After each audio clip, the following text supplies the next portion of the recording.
Tip of the day: when your solar panels are clogged with a layer of dirt, this will reduce the performance of your solar system. Hence why, from time to time, it is important to get them cleaned up. At least 6 months to a year gap to clean those solar panels.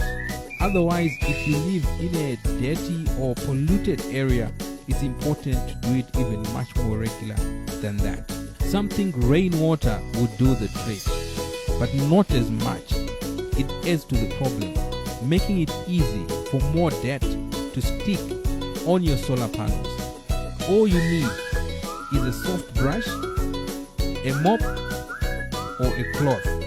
You can then you can pour clean water on those solar panels and scrub it with that soft brush. Thereafter, use your mop to finish off the work for a squeaky clean. You will notice a great difference to your solar generation. To improve your solar performance is the little DIY activities that will make the great difference.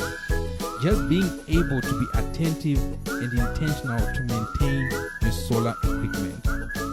If you require the extra charge to your maintenance, well, this is where we come in, and to provide you with expert advice to keep your lights on